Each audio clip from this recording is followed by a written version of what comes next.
If you live next to someone long enough, you start to think you know them. You wave at them in the morning. You watch their dog when they're out of town. You bring in their trash cans without even being asked. You know what car they drive, what time they leave for work, which lights turn on when they get home. That's what a neighbor is supposed to be. Someone close enough to trust, without ever really having to think about it. But sometimes, the person living 20 feet from your bedroom window is not who you think they are. Sometimes they're watching you back. Sometimes they're keeping something in that garage they never opened.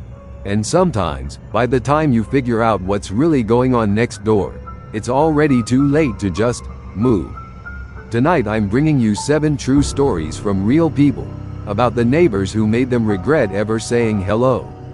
Stay to the end, because story number 6 still keeps me up at night, and the last one is the reason I check my locks twice now. If this is your first time here, hit subscribe, because every week I bring you a new true horror story, and trust me, you don't want to miss what's coming next. Let's get into it. Story 1. The man WHO counted the lights. This story comes from a woman named Casey, who lived in a quiet suburb outside Columbus, Ohio. Casey said her street was the kind of place where nothing ever happened. Kids rode bikes until it got dark. People left their doors unlocked. She'd lived there for 6 years and never once felt unsafe. Then, in the spring of 2019, an older man moved into the house across from hers. He kept to himself. He mowed his lawn in perfect straight lines. He never waved back when she waved at him. Casey didn't think much of it. Some people just aren't friendly, she told herself. About a month after he moved in, she started noticing something strange. Every night, right around 11, the light in his upstairs window would turn on. Then off, then on again. 3 times, always 3 times, always at the same time, every single night. At first she thought maybe he had trouble sleeping. Maybe he was just turning a light on and off out of habit. But then her husband pointed out something that made her stomach drop. The light wasn't just in any window. It was in the window that faced directly into their daughter's bedroom. Casey started paying closer attention. She noticed the man's car was gone most days from 9 in the morning until 3 in the afternoon, which meant he wasn't even home when the school bus dropped her daughter off. But somehow, he always seemed to be pulling into his driveway at exactly the same time the bus did. Every single day, like clockwork, down to the minute. She mentioned it to her husband one evening, half joking, saying it felt like the man had the bus schedule memorized better than she did. Her husband laughed it off at first, said maybe he just finished work at the same time every day and it was pure coincidence. But even as he said it, Casey noticed he glanced out the window toward the man's house, and he didn't say anything else about it for the rest of the night. She told herself it was a coincidence. She told herself that for weeks. Then one night, her daughter, who was 7 at the time, said something at dinner that made Casey's blood run cold. She asked, quote, "Mommy, why does the man across the street stand at his window and count?" Casey asked her what she meant.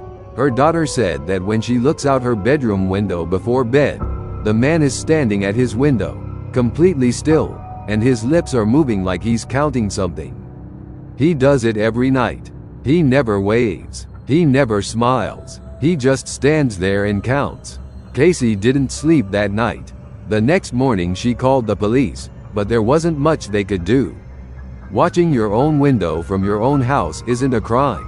They told her to keep a log of anything unusual and to make sure her curtains stayed closed at night.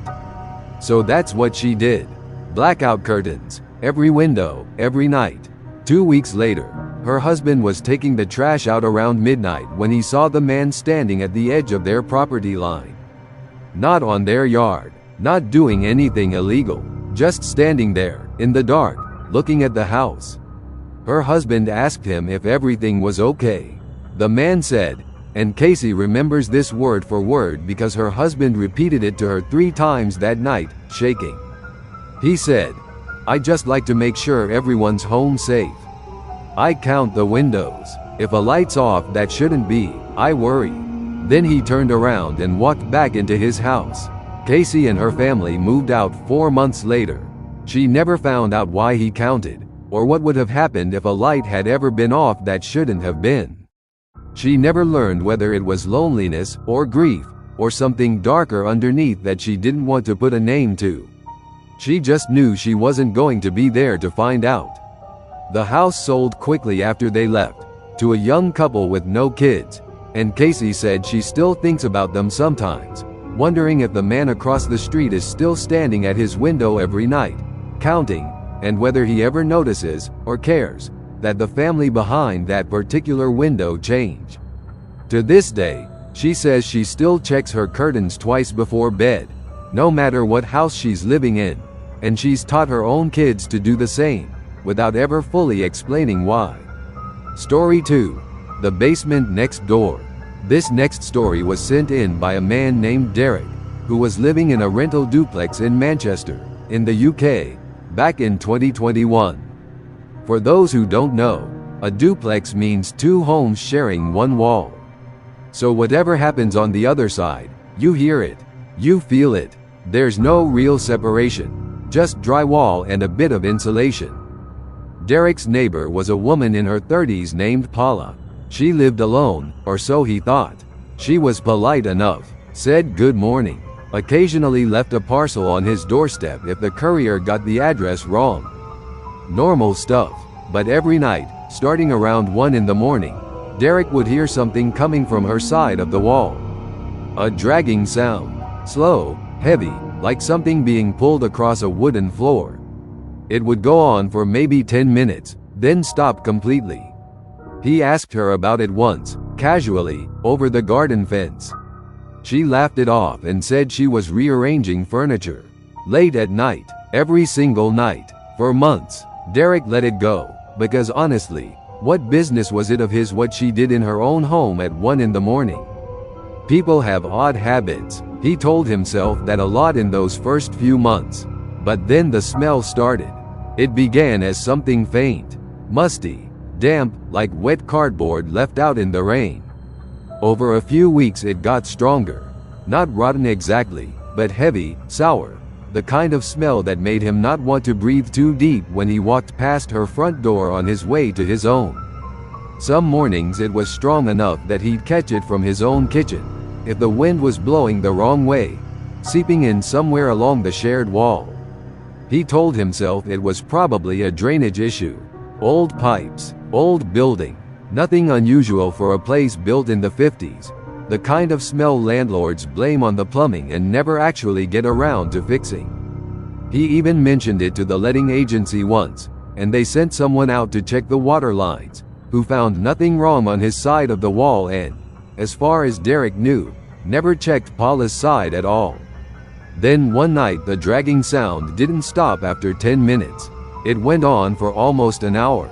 And underneath it, faint but there, Derek swore he could hear a voice.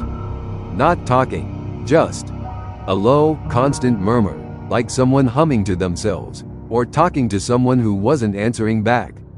The next morning he noticed something he'd never noticed before. Paula's basement window, which faced the shared side yard, had been boarded up from the inside with a thick black sheet. It hadn't been like that when he moved in 8 months earlier. A week later, 2 police cars showed up outside Paula's house in the middle of the afternoon. Derek watched from his window as they led her out in handcuffs.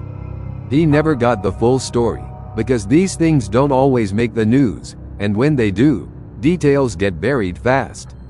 But a neighbor 2 doors down, an older woman named Rita, told him what she'd heard through the local grapevine. Paula hadn't been living alone. She had been keeping her elderly mother in that basement for almost 2 years, after the woman's dementia diagnosis, rather than putting her in care or telling anyone the truth. Nobody knows exactly what was happening down there, and Derek says he doesn't want to know. But he says he'll never forget that dragging sound, every night, right through the wall, for months. He moved out 3 weeks later and asked his letting agency, very specifically, for a detached house next time. No shared walls, ever again. If you're new here, this is exactly the kind of story I bring you every week. Real accounts, sent in by real people, narrated the way they were told to me. If you want more of this, subscribe now, because story number 4 involves a neighbor who was never actually seen, not once in 11 years.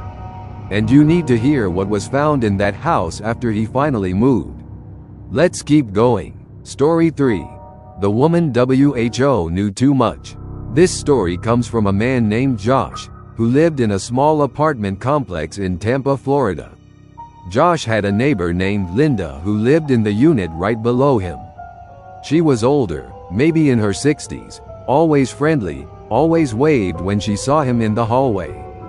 For the first year, he thought nothing of her at all.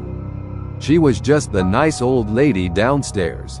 Then one afternoon, Josh came home from a date. Before he could even say anything, Linda stopped him in the parking lot and said, quote, "How was dinner at that Italian place?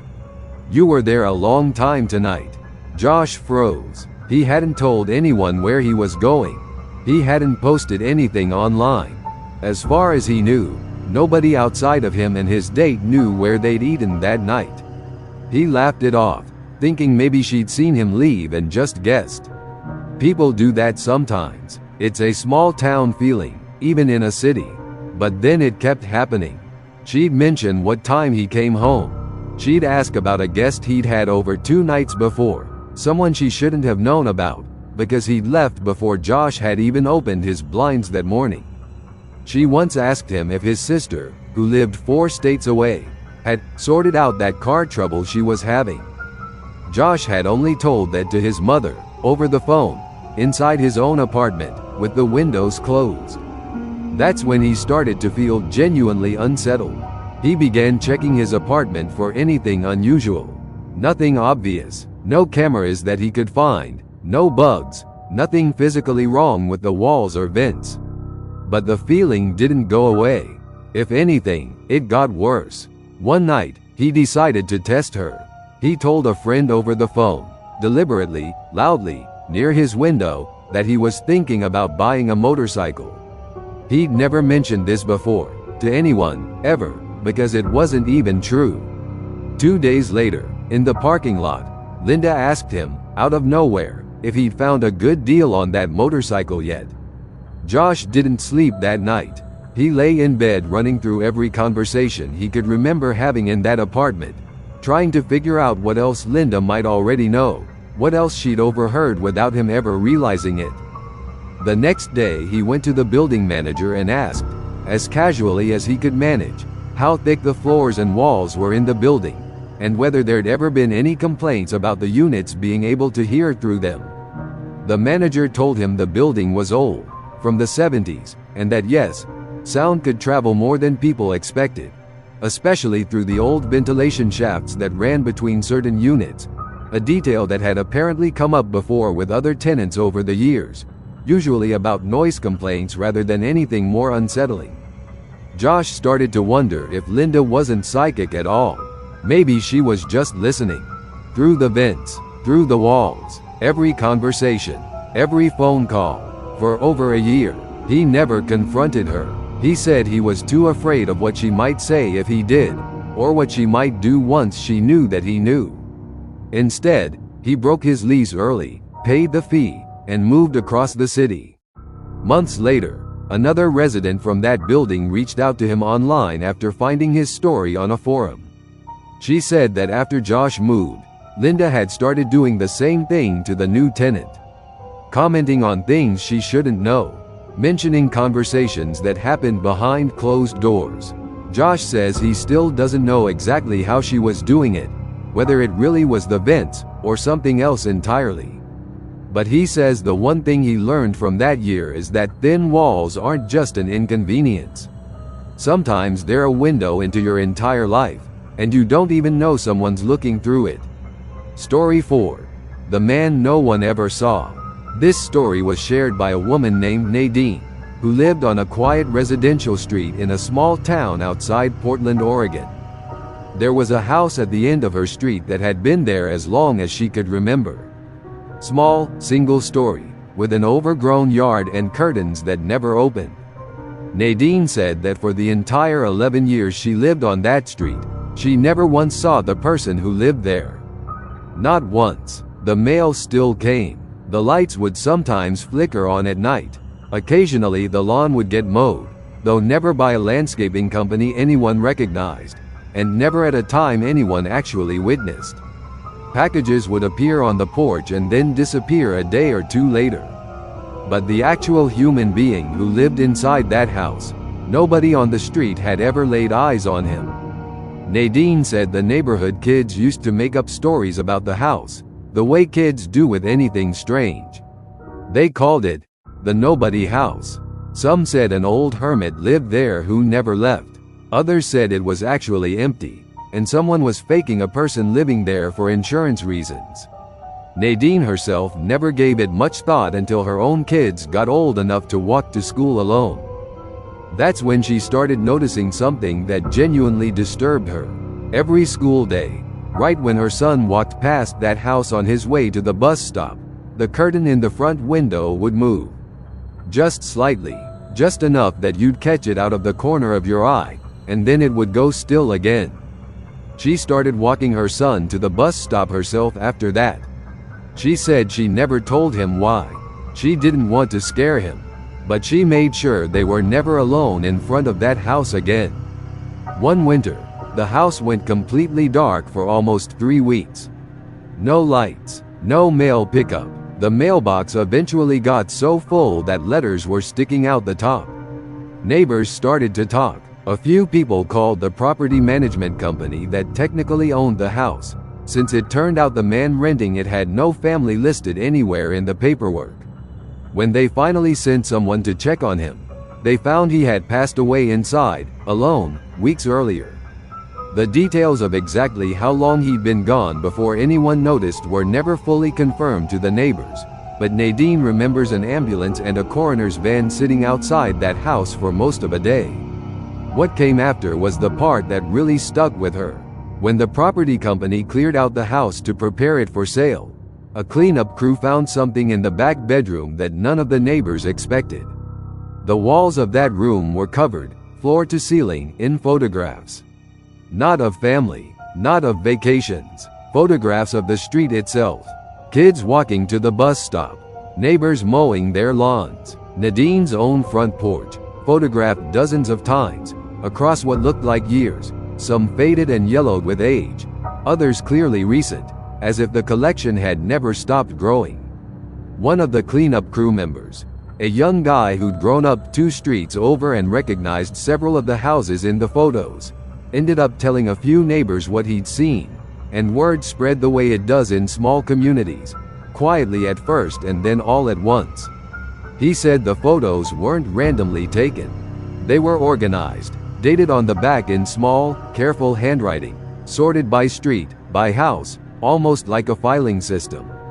He said it didn't feel like the work of someone who casually liked taking pictures.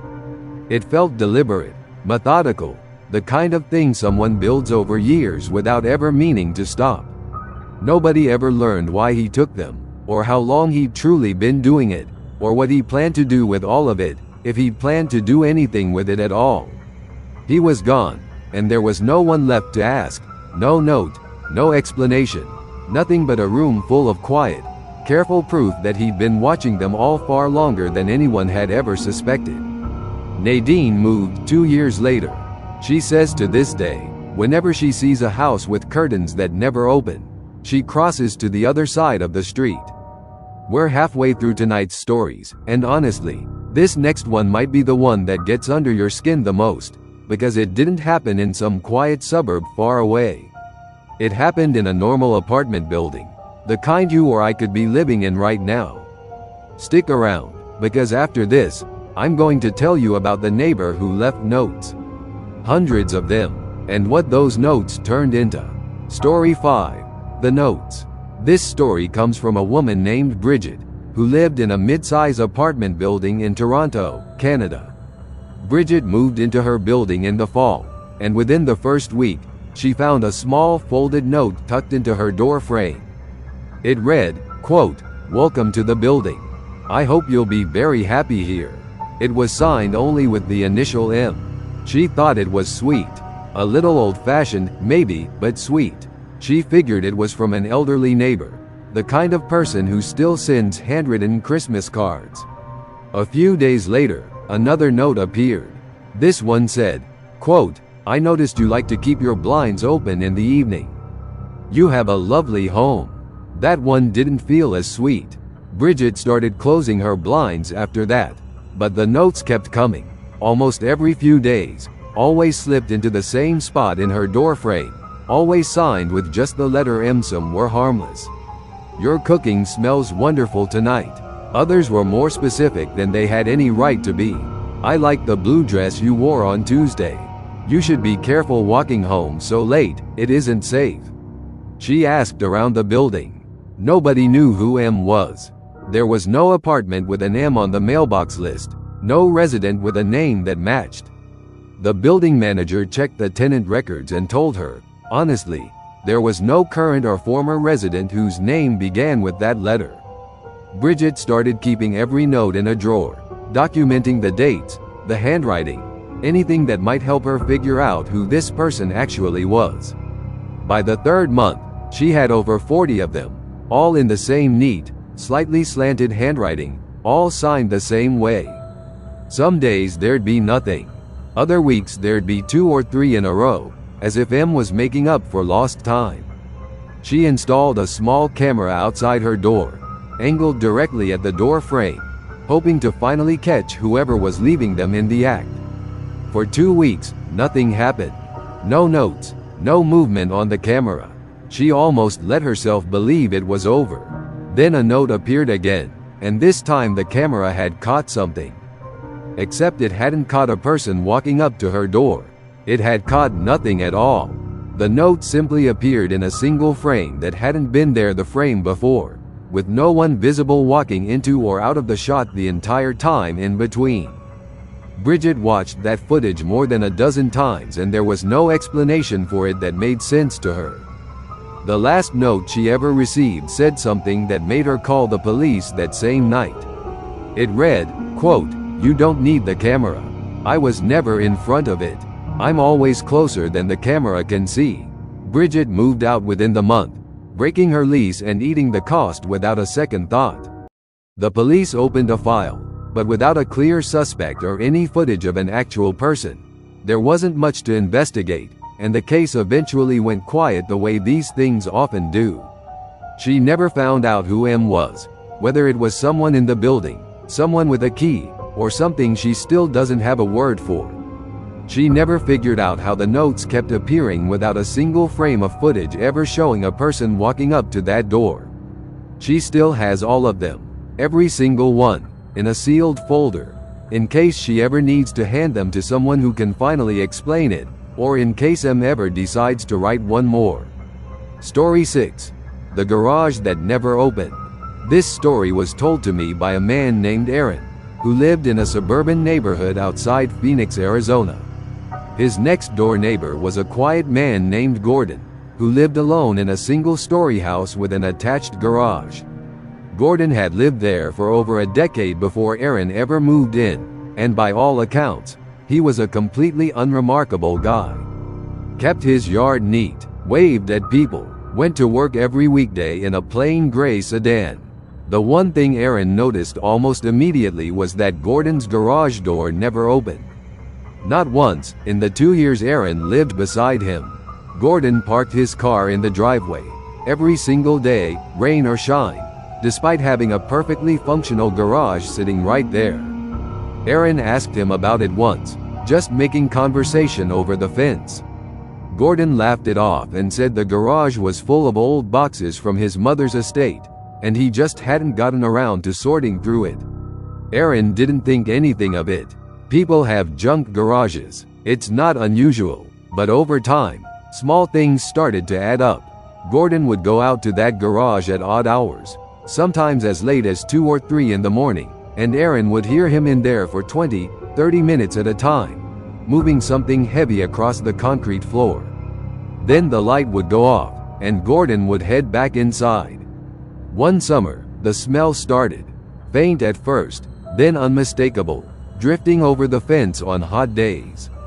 Aaron said it reminded him of roadkill left too long in the sun, except it never seemed to fully go away, like something was being managed rather than left to rot in the open. He told himself it was probably something dead in the wall or under the foundation. An animal that had crawled in somewhere and couldn't get out. It happens more than people think, especially in older houses. Then one night, Aaron's dog got loose and ran straight for Gordon's side yard before Aaron could catch her. When he went to grab her, the garage's side door, the small one meant for walking in and out without opening the main door, was standing open just a crack. Aaron said he wasn't trying to snoop, he was just grabbing his dog. But in that half second, he saw something he's never been able to fully explain.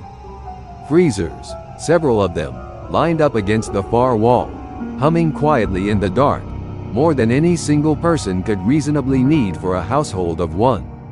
And on a workbench nearby, jars, dozens of jars, filled with something he couldn't identify from that distance, arranged in neat, careful rows like specimens in a museum display, catching just enough light from the single bare bulb overhead to glint against the glass.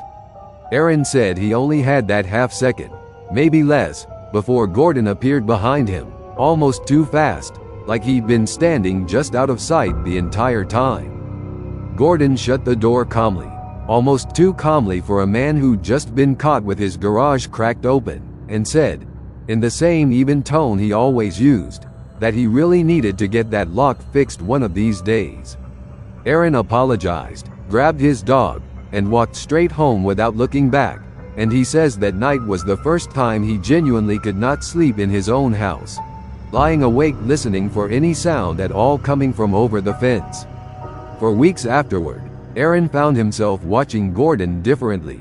The same wave over the fence, the same neat lawn, but now every ordinary thing about him felt like a performance, like a costume worn just well enough to keep the neighborhood from asking questions. 6 months later, Gordon was arrested. Aaron said police vehicles were outside the house for almost 2 full days. He never got official confirmation of exactly what was found in that garage, because that kind of information doesn't always make it to the neighbors, and what little did circulate through the neighborhood he says he still doesn't fully believe, or maybe doesn't want to.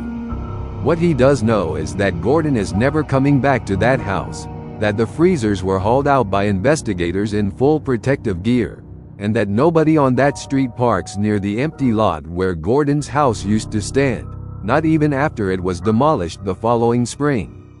One more story left tonight, and I saved this one for last on purpose, because out of everything I've read for this channel, this is the one account that still doesn't sit right with me. It's not about something someone found, it's about something that found them. Story 7. The neighbor WHO wasn't there. This final story comes from a woman named Renee, who lived in a small rural community outside Asheville, North Carolina. Out of everything I've covered on this channel, this is one of the stories that people message me about the most, because there's still no real explanation for what happened, not from the family, not from the police, not from anyone. Renee and her husband bought a house at the end of a long gravel road in 2015. It was isolated, the kind of property people move to specifically because they want space between themselves and the rest of the world. The nearest neighbor, an old farmhouse, sat about a quarter-mile down the road, mostly hidden behind a line of trees. When they first moved in, the real estate agent had mentioned, almost as a footnote, that the farmhouse had a resident, an older woman named Dolores, who'd lived there her whole life and mostly kept to herself. Renee said they waved at Dolores maybe twice in their first year, from a distance, across the field that separated the two properties. She never came closer, she never invited them over. That was fine with Renee. She wasn't looking for close friends out there anyway. The strangeness started small. Renee began noticing that some mornings, when she looked out toward the farmhouse, she'd see a figure standing at the edge of the tree line, not moving, just standing there, facing her house. She assumed it was Dolores. It was too far to make out details, just a shape, still and upright among the trees. Renee wants to be clear about something when she tells this story. She says she's not a nervous person by nature. She grew up on a farm herself, spent her childhood walking home alone through fields after dark, was never the type to jump at noises or get spooked by an empty house. Her husband says the same thing about her. So when she says something felt wrong about that shape from the very first time she saw it, she wants people to understand it wasn't her imagination running away with her. It was a feeling that sat in her chest and didn't leave, even on mornings when the shape wasn't there at all. It happened maybe once a week at first. Then it became almost daily. Always in the early morning. Always in that same spot. Always facing their house. Renee's husband told her she was reading into it too much. Old woman, quiet life. Maybe she just liked watching the sunrise from that spot. It was a reasonable explanation, and for a while, Renee accepted it. Then, about 8 months after they moved in, Renee ran into the mail carrier at the end of their road, and mentioned Dolores in passing, asking if she knew how she was doing since they hadn't seen her outside much that winter. The mail carrier gave her a strange look and said, quote, "Honey, Dolores passed almost 2 years ago. There's nobody living in that house. Hasn't been since her funeral." Renee said her whole body went cold. She asked the mail carrier if she was sure, if maybe a relative had moved in since, maybe someone was renting it, maybe there was some explanation she just hadn't heard about yet. The mail carrier shook her head. She said the house had been sitting empty the entire time, tied up in some family inheritance dispute between Dolores's nieces and nephews out of state, with nobody legally allowed to touch the property until the dispute was resolved through the courts. She said she still delivered occasional mail there out of pure habit, catalogs and old subscriptions nobody had bothered to cancel, magazines addressed to a woman who'd been in the ground for almost 2 years. But there had been no one, she said again, slower this time, like she wanted to make sure Renee actually heard it. No one living inside that house. Renee remembers standing at the end of that gravel road for a long time after the mail carrier drove off, just staring down the road toward the farmhouse, trying to make her brain fit the two things together.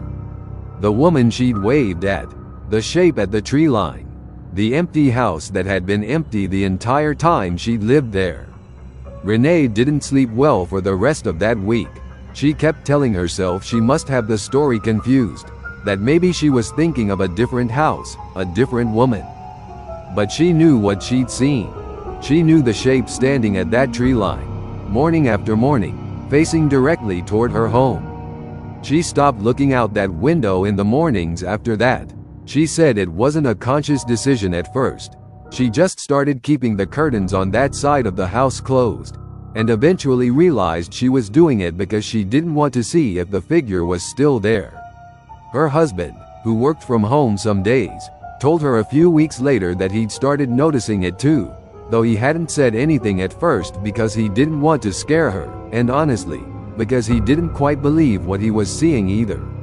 He said sometimes, in the late afternoon, right around the time the light started turning gold and long across the field, he'd catch what looked like a shape moving along the tree line, at the exact edge of where the two properties met, moving slowly, parallel to their fence line, like it was pacing the border of the property the way a dog paces a fence it isn't allowed to cross. He said the strangest part wasn't even the shape itself. It was that it never once crossed onto their land. Not in all those months. It stayed exactly on that boundary line, back and forth, like something was keeping it there, or like it was choosing to stay there on its own. They considered calling the police, more than once, but every time they talked it through, they came back to the same problem. What would they even report? A shape, a shadow, something that might just be a trick of light through trees, something that might just be an animal, a deer, a low branch swaying in the wind on a windy afternoon. There was nothing concrete enough to hand to anyone, nothing you could point to on a form and say, this is the crime, this is the threat. Just a feeling, and a shape, and a story about a dead woman that didn't line up with the woman they thought they'd been waving to for the better part of a year. Then, in early spring the following year, something happened that Renee still struggles to talk about, even now, all these years later, even with her husband sitting beside her while she tells it. She woke up around 3 in the morning to the sound of her dog growling, low and steady, aimed at the bedroom window. A sound she said she'd never heard the dog make before, not once, not even during the loudest thunderstorms. She got up to check, telling herself it was probably a raccoon or a possum near the trash cans, something ordinary, something with a simple explanation. The dog wouldn't stop growling as she crossed the room, and if anything, it got lower, more insistent, the closer she got to the window. When she finally looked out, she saw the shape standing at the edge of their own yard. Not at the distant tree line anymore, where it had always stayed before. Close, maybe 30 feet from the house, directly beneath the old oak tree near their fence. Closer than it had ever come in all the months she'd been watching it from a safe distance. She said this time, for the first time, she could make out more detail than just a silhouette. A woman's shape, in what looked like a long, pale nightgown or dress, standing perfectly still, facing the house. Facing her window specifically, Renee said she stood frozen for what felt like minutes, though it was probably only seconds, before she woke her husband. By the time he got to the window, the yard was empty. No shape, no movement, nothing beneath the oak tree but the tree itself, swaying slightly in the wind. They didn't sleep the rest of that night. The next morning, Renee walked out to the spot beneath the oak tree, telling herself she needed to see it in daylight. Needed proof one way or another that it had just been her imagination playing tricks after months of stress and bad sleep. What she found in the dirt beneath that tree was a single, clear set of bare footprints. Small, like a woman's foot, pressed into the soft ground beneath the tree, leading up to the base of the trunk, and then simply stopping. She followed the direction they came from, walking backward step by step, and the trail led in a straight, unbroken line from the edge of their yard all the way back toward the tree line, all the way toward the direction of the empty farmhouse. But at the tree itself, the prints just stopped. No footprints leading away, no footprints leading further into the yard, or circling back the way they'd come, or heading off in any other direction at all. Just prints walking in, one after another, right up to the base of that oak tree, and then nothing. As if whoever made them had simply stopped existing at that exact spot, the same spot where Renee had watched the shape standing in the dark only hours before. Renee took photos. She showed her husband. Neither of them could explain it. They filled the prints with plaster that same afternoon, some half-formed instinct telling her she needed proof before the rain came and washed it all away, which it did, that same night. They sold the house within the year. Renee said the buyers never asked why they were leaving, and she never offered an explanation. She simply said they wanted more space, which wasn't exactly a lie, just not the whole truth either. Years later, she looked into the history of that farmhouse a little more, out of a need to understand something she knew she might never fully understand. She found out that Dolores had lived on that property her entire life, had never married, had no children, and according to the one relative Renee eventually managed to track down and speak with briefly, had been, quote, obsessed with knowing every single person who ever lived on that road, going all the way back to when she was a little girl. The relative said Dolores used to stand at the edge of her property for hours, just watching, long before Renee and her husband ever bought their house. It was apparently something she'd always done, for as long as anyone in the family could remember, even decades before she passed away. Renee never got a clear answer for what she saw. She doesn't call herself someone who believes in ghosts, not really, not before any of this happened. But she says she knows what she saw standing under that tree, and she knows what she found in the dirt the next morning, and no explanation she's been offered since has ever come close to accounting for both. She says the worst part isn't even the shape in the yard. It's the plaster cast of those footprints, which she still has, sitting in a box in her garage, because some tiny part of her has never been able to throw it away, and an even smaller part of her has never quite been able to stop wondering whether Dolores is still out there somewhere, still watching whoever lives on that road now, the same way she apparently always did. And that's all 7 stories for tonight. If there's one thing all of these have in common, it's this. The people who scare us the most aren't always strangers in dark alleys or figures hiding in the woods. Sometimes they're 20 feet away, on the other side of a fence, behind a door you've knocked on 100 times.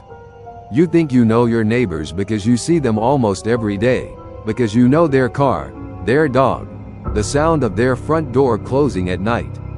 But seeing someone and knowing them are 2 very different things, and every story tonight proves exactly that. A man who counted windows. A woman who listened through the walls. A house that looked empty but never was, and a woman who looked present but hadn't been for 2 years. 7 ordinary streets, in 4 different countries, and 7 completely ordinary looking people who turned out to be something else entirely once you looked close enough. If tonight's stories got to you, if even one of them made you glance at your own window a little differently, let me know which one hit the hardest down in the comments. Was it the man who counted the lights? The notes that appeared without a single footstep on camera? Or the footprints that simply stopped in the dirt? If you're new to this channel, this is what I do every single week. Real accounts, real fear, no jump scares, no gimmicks, just the kind of stories that stay with you long after the video ends. So if you want more of this, hit subscribe, and turn on notifications so you don't miss the next one. And if you have a true story of your own, something that happened to you, or to someone you know, that you've never really been able to explain, I want to hear it. Leave it in the comments, or send it in through the link in my description. Your story might be the one I tell next week. Thank you for spending this time with me tonight. Lock your doors, close your curtains, and maybe, just maybe, take one more look out that window before you turn off the lights. I'll see you in the next one.